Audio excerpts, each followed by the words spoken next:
I've even seen numbers with satisfaction of him in the teens. This is actually higher than the lowest number. We're talking just about 20%. You know, we always talk about Donald Trump being unpopular in this country, but Donald Trump looks downright like Abraham Lincoln compared to Kier Starmer's numbers at this point. Let me just, I guess, put it in a soundbite for you. The Democrat, McCarthy was right and Nixon was set up. Let's just do something fun here.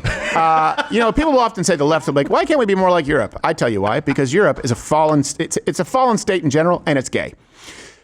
People here will say, the two-party system, man. Might I present to you the much worse parliamentary system? Yeah. Right. Hey, in the States, like, when are we going to get a candidate who represents more Americans? Again, I would direct you to Europe and places like Kier Starmer. But before we get to that, the narrative here is President Trump's approval rating really, really bad.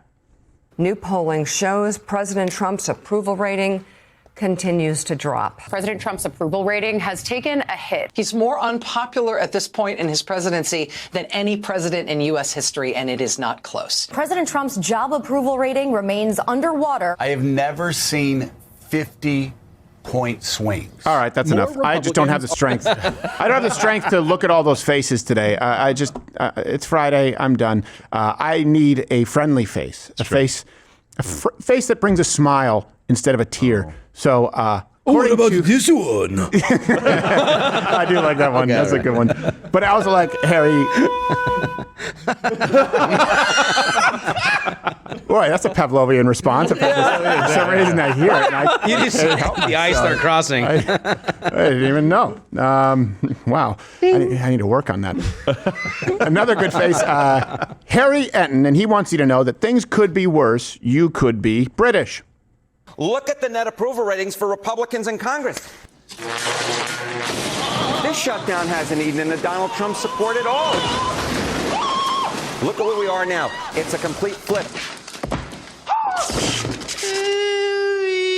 These numbers are absolutely atrocious. I mean, you never see numbers like this in the United States, Americans. Britons who like Kier Starmer, look at this. Overall, it's just 1 in 5. It's just 1 in 5. It's 20%.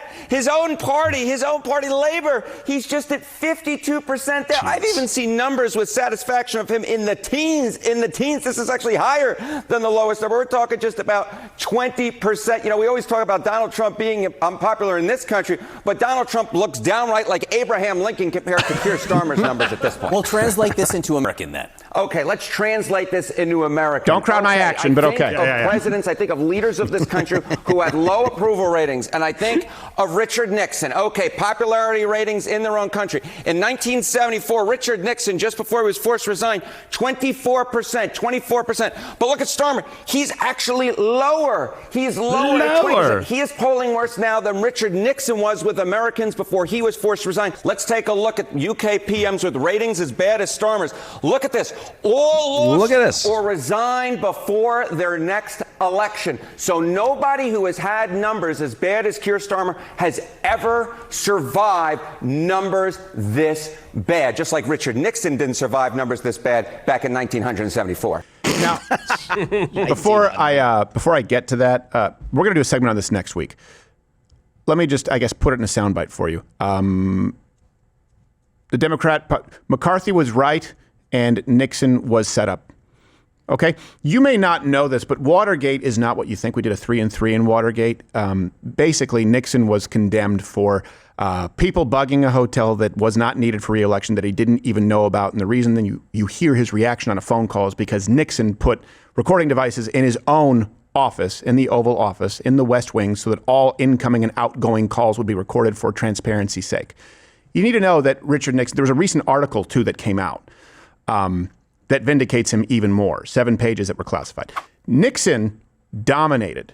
I mean, the 72 re-election, you look at that map, Reagan won more electoral votes because they each won every state except for one. I believe that Reagan won all of them except for Minnesota, but Nixon won every single state except for Massachusetts and D.C. Wow. Oh, well, yeah, D.C., but I don't consider that a state. But it's not. 60.7% of the popular vote.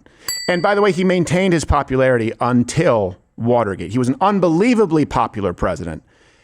If they didn't take out Nixon, and I would say top 5 presidents of all time, You may never have had another Democrat president again. He was that popular, and he had that much of a mandate. We can get into some policies that maybe were ill-advised. I understand that nobody is perfect. But Nixon is not the man who people have rewritten history to make him out to be. He was incredibly popular. He had a mandate of the masses. He won in a landslide that you have not seen since, historically, and Watergate was a setup. Now, here's the thing. 7 new pages were just released, and we're going to get into this more, where basically he only agreed to give this info. He knew who set him up. He knew who set him up. He knew it was the left. He knew it was those in media, and he knew it was those in the military-industrial complex, as we now know them, because they didn't like his views on Vietnam. They didn't like his views on wanting to remove some of the power from military defense contractors. They didn't like that he had diplomatic inroads with places like, I believe, China and Pakistan, and they were trying to torpedo that. He took it to his grave. This is what we know in this confidential information. He said, I will only tell you what I know and who was behind this if you promise this will be confidential. The reason for it is because he said it would so rattle Americans' faith in their institutions, namely the military, while we were kind of, at the uptick of the Cold War. He said it would be an existential crisis. And he even says, you can see in the transcript, he says these guys in the military, these officers, what they want more officers' quarters and people to shine their frickin' shoes. He didn't want troops who were being called baby killer and being spit on to come home and to have to deal with the heat because of some entrenched people in, pushing pencils in the military. So he took it to his grave. He could have vindicated himself, and he didn't, for what he viewed as the good of the country. Richard Nixon is one of the greatest presidents of modern American history. And you know who else thought that? The vast majority of Americans until Watergate. So we're going to cover that next week because it just tells you how history isn't always so. They had to destroy Nixon. Yeah. They had to because they saw the writing on the wall. I think it's one of the major inflection points in American history. The left had to stop it. Those in the swamp had to stop it. Let's go back to the parliamentary system, though. So Starmer, by the way, is not the only foreign leader who is immensely unpopular. People in the States don't really understand this. They think Donald Trump is unpopular. Okay, but look at Europe and look at places that have parliamentary type systems. So you have Albanese there in Australia, I guess 38%. Sanchez in Spain, 34%. Merz in Germany, 23%. Macron in France, 18%. Think about it. These are the leaders of their country. And in some cases, they don't even have a quarter. Macron is at 18% of the public. Yeah, that's terrible. But I do think that the French aren't fans of anything. That's true. That sucks. Everything sucks. Surrendering. Yeah. But the funny one to me was the Spanish one. 34% approval rating from a guy who was just celebrating, new standards or laws or policies going in about social media. And new speech laws. Yeah, he'll take care of that. Well, this is the problem. So it's like, how long is this 34%? How long is it before it's not 34% because people are afraid to speak and they can't talk and they can't spread. So when does it turn into North Korea? 100% approval rating. Right. No, you're absolutely right. And to give you some more context, like President Trump was elected with about 50% of the vote. And you say, well, that's certainly not Nixon's, almost 61%. But Starmer's Labor Party, they only got about 34%. And here's the problem with that too, is what people don't understand with the parliamentary system is you'll say, two-party system, man. You end up with a two-party system, but worse, because you basically have a two-party system with no accountability in a parliamentary system, because you have people who could be brought in with an extreme minority. And so what do they need? They need some kind of power, right? So they make deals. They create alliances with other parties so long as and typically it ends up being this sort of amalgamate of liberal parties, socialist parties against the one conservative.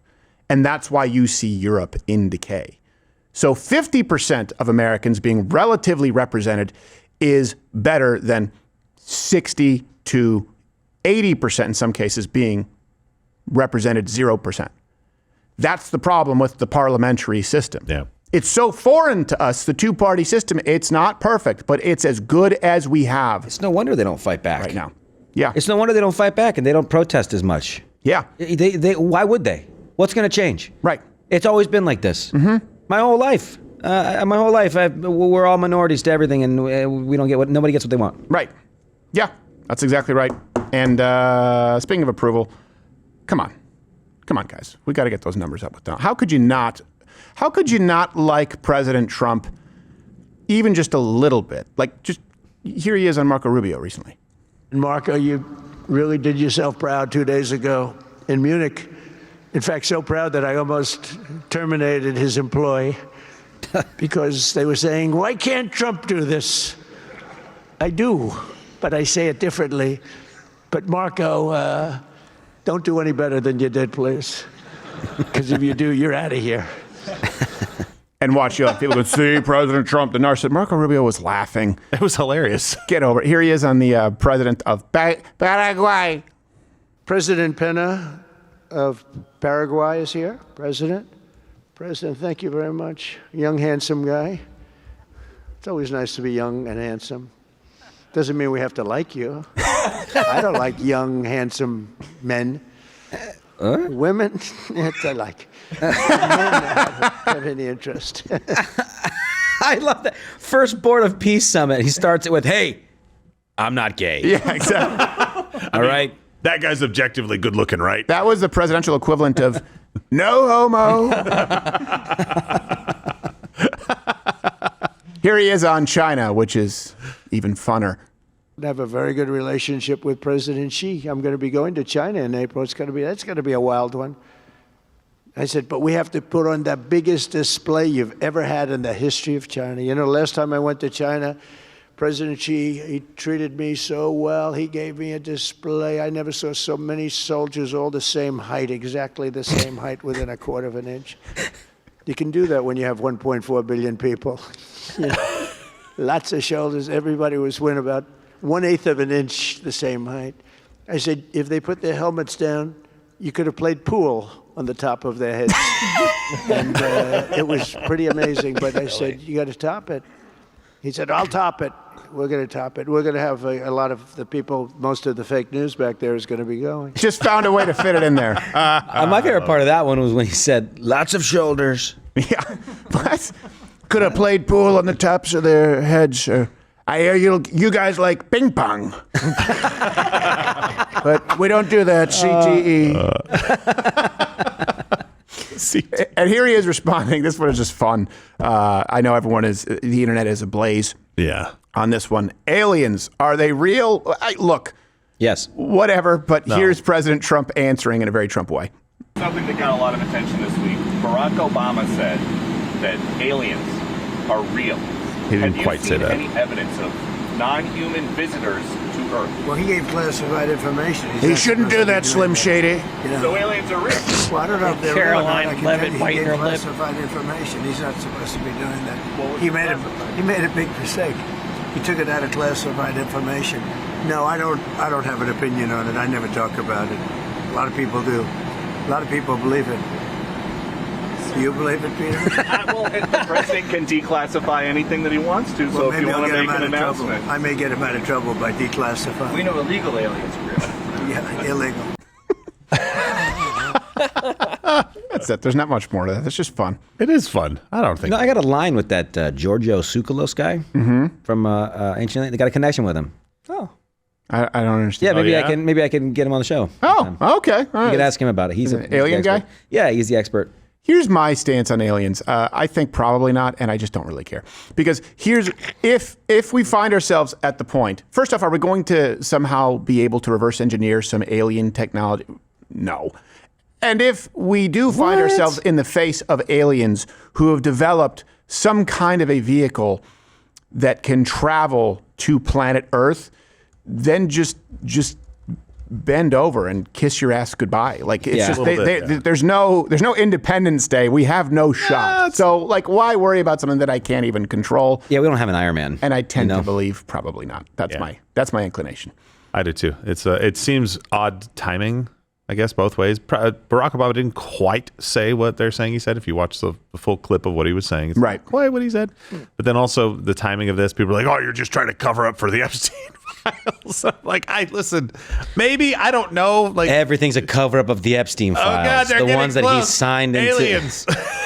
It's like what? I don't know. I mean, even now, like you see, like, oh, Whoopi Goldberg's in the Epstein files. Fine. It was hilarious. I can't stand Whoopi Goldberg. Don't get me wrong, but I guarantee you, it means nothing. It means nothing. She was in New York. Epstein was in New York. She was an influential person. She probably could have been there at a dinner with him at some point, or he probably could have sent her an email. It doesn't mean that she was involved in any type of sex trafficking ring. Right. Come on, guys. A little bit of discernment helps. You're going through. Here's what's happening. Pizzagate all over again. That's what's happening. Oh, boy. There's a legitimate concern that people can have of folks in Washington who have bizarre art, who have bizarre ties to obviously people who are child sex offenders. Like, that's a real thing. It was crazy art, by the way. All that is real. And then it gets tainted with a bunch of stuff that is verifiably untrue, so that it all gets dismissed. Yeah. And you guys will say, like, that's what happened with Pizzagate, right? That must have been a Fed. Well, are you one? Because you're doing it right now by making outlandish claims with no discernment. Epstein was a germ. Epstein, very, very unlikely, I will say, that he killed himself in the way that you were told. I'm with you 100%. Epstein, no doubt, had prostitutes who were underage, and no doubt there were some powerful people who partook. For you to say that you know he was running an international sex trafficking ring with young girls, and that somehow someone like Whoopi Goldberg is involved, it's Pizzagate all over again. You are doing the work of the left. And it doesn't mean that we're defending pedophiles by saying that, just to be clear. That's what they'll do. They'll go, why are you defending? I definitely think that we need some of these files to be unredacted. I definitely think that there are some people who should be brought up on charges. But you are making a definitive claim that you cannot prove, and you've made many of them that could be easily disproven. That's a problem, and that helps nobody except the left. Oh, you're still here, which is a miracle in the age of Instagram and shorts. I think you have some shorts up there. You have an attention span that is longer than that of a fruit gnat. So thank you. I'm glad you probably would like it a lot more if you actually head over and subscribe on Rumble. I'm live there 5 days a week, 11 a.m. Eastern, where free speech is still alive. Go to Rumble. Get off the social media ghetto that is YouTube, with a lot of homosexual activity here on YouTube. There may be some on Rumble, but I haven't seen it.